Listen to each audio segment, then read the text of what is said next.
해밍웨이가 엽총으로 자살하기 직전에 쓴 소설인데, 근데 이 소설이 주는 메시지는 어마어마합니다. 그 해밍웨이를 노벨상으로 이끈 위대한 소설입니다. 오늘 소개하고 싶은 책은 어니스트 해밍웨이의 노인과 바다입니다. 어느 누구나 한 번쯤 들어봤을 텐데, 어니스트 해밍웨이가 쓴 노인과 바다는 인류 역사상 가장 위대한 소설로 꼽힙니다. 저에게 누가 와서 가장 좋아하는 작가가 누구냐고 물어본다면 톨스토이라고 얘기하는데 주저하지 않을 겁니다. 그리고 두 번째 좋아하는 작가가 누구냐고 물어본다면 도스토옙스키라고 얘기할 겁니다. 톨스토이도 러시아 작가고 도스토옙스키도 러시아 작가인데 러시아 문학에 경도된 거 아닙니까? 이렇게 물어볼 수 있거든요. 최근에 푸틴이 우크라이나를 침공하는 바람에 그 러시아 이미지가 사실 전 세계적으로 좋지가 않아요. 하지만 19세기 문학으로 한정했을 때 러시아 문학은 넘사벽입니다. 여러분 잘 아시죠? 푸시킨, 세상이 그대를 속일지라도 슬퍼하거나 노여워하지 말라. 끝내주지 않습니까? 그리고 톨스토이, 전쟁과 평화, 안나 까레니나 같은 소설은 반드시 읽어야 됩니다. 그다음 도스토옙스키, 죄벌, 까라마조프와의 형제들, 이런 소설을 반드시 읽어야 되거든요. 그다음에 체호프의 단편들, 또 투르게네프. 그러니까 19세기 러시아는 정말 인류 역사상 가장 위대한 문호들이 이렇게 몰려있는 시기예요. 축구로 따지면 뭐 펠레나 마라도나, 손흥민, 호나우도, 메시 이런 애들이 같은 팀에서 같은 시대에서 같이 하는 겁니다. 19세기 러시아 문학이 그랬어요. 그럼 세 번째 좋아하는 작가 누구냐고 물어본다면 저는 단연 해밍웨이를 꼽습니다. 해밍웨이는 문체로 굉장히 유명합니다. 하드보일드 문체, 주어와 동사 중심이고 쓸데없는 형용사, 부사, 군더더기가 없어요. 그래서 굉장히 간결합니다. 해밍웨이가 많은 작품을 남겼는데 여러분 잘 아시는 무기여 자리거라, 대단한 소설이죠. 그리고 스페인 내전, 누구를 위하여 종을 울리나 같은 경우도 엄청난 소설입니다. 하지만 그 작품보다 더 뛰어난 소설이 바로 노인과 바다입니다. 노인과 바다는 해밍웨이가 엽총으로 자살하기 직전에 쓴 소설인데 거의 술에 취해서 방탕한 삶을 살다가 쓴 소설이에요. 그리고 굵기가 얼마 되지 않아요. 얇아요. 이게 민음사에서 번역된 건데 뒷부분에 보면 그 김욱동 교수가 번역을 했거든요. 그러니까 작품 해설이 40페이지 가까이 돼요. 그러니까 분량으로 따지면 128페이지밖에 되지 않습니다. 아주 얇은 중편 소설이에요. 근데 이 소설이 주는 메시지는 어마어마합니다.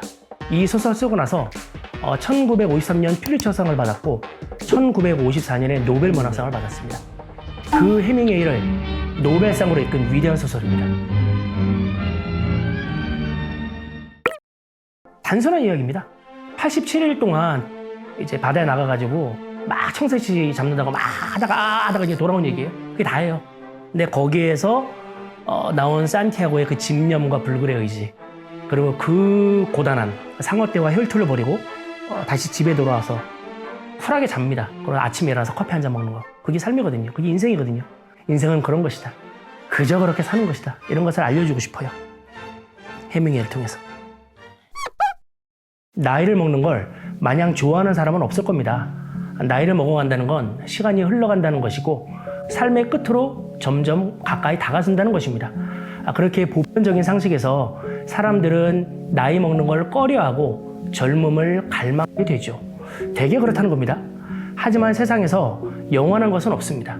인간이라면 누구나 늙잖아요. 늙는 건 당연한 겁니다. 중요한 건 어떻게 늙느냐인 겁니다. 세계 문학사에서 가장 매력적인 노인을 만들어낸 어니스트 해밍웨이의 노인과 바다를 다시 읽었습니다. 노인과 바다의 주인공 산티아고는 전형적인 해밍웨이의 주인공으로서 강렬한 문자만큼이나 힘있는 인물입니다. 망망대해에서 청새치와 사투를 벌이고 상어와 혈투를 벌이는 산티아고의 집념이야말로 늙음의 본질적인 기준은 나이가 아닌 정신의 문제임을 일깨우거든요. 많은 사람들이 이 소설의 포인트를 한 노인, 한 인간의 불굴의 의지와 열정으로 잡고 있는 것 같습니다. 하지만 그러한 일면적 감상은 해밍웨이라는 대작가를 초라하게 만들 뿐입니다. 주인공 산티아고가 지닌 근본적인 매력은 며칠 동안 청새치와 씨름하고 그 청새치를 지키기 위해 상어떼와 사투를 벌이는 데 있지 않습니다. 산티아고의 진정한 위대함은 물고기와의 죽음을 건 혈투가 끝난 후 별일 없다는 듯이 집에 가서 잠을 자고 아침에 일어나 여유 있게 커피를 한 잔 마시는 데 있거든요. 강렬하고 지독한 삶의 순간순간에서도 흔들리지 않고 묵묵히 나아가며 다시 일상으로 복귀할 수 있는 힘, 그것이 노인 산티아고가 가진 가장 강력한 힘이었던 것입니다. 저는 노인과 바다를 유독 젊은이들에게 권하고 싶어요. 사실 얼마나 많은 젊은이들이 포기하고 좌절합니까? 소설의 가장 유명한 명문장 파괴는 있되 패배는 없다는 말은 결국 정신적 가치의 승리를 웅변하는 것입니다. 인간의 참된 승리는 정신의 세계에서 실현되는 것이고 그 과정에서 설령 파괴된다 하더라도 그것은 패배가 아닌 승리의 영역에 놓이게 된다는 것입니다. 학업이든 일이든 사랑이든 그 어떤 것이든 젊음의 가장 큰 힘은 도전과 모험으로 대변되는 과정의 영역에서 나오는 법입니다. 만약 노인과 바다의 주인공 산티아고가 젊은 사람이었다면 소설의 감동은 반감되었을 겁니다. 노인이었기 때문에 해밍웨이의 메시지가 독자에게 보다 강렬하게 다가갈 수 있었죠. 노인임에도 불구하고 젊음의 본질을 가장 명확하게, 적확하게, 그리고 생동감 있게 그려내고 있기 때문입니다. 젊은이들이 이 소설을 탐독해야 할 이유가 바로 여기에 있습니다. 다양한 작업 가운데 자신의 진본을 찾아 헤매는 이 땅의 젊은이들에게 고전 노인과 바다를 아낌없이 추천합니다. 오늘은 인류 역사상 가장 위대한 소설로 꼽히는 노인과 바다를 소개했습니다. 앞으로 이런 좋은 고전을 우리 구독자분들에게 소개할 수 있는 기회가 많아질 겁니다. 기대해 주시고요. 구독과 좋아요 눌러주세요. 이렇게 하면 되나?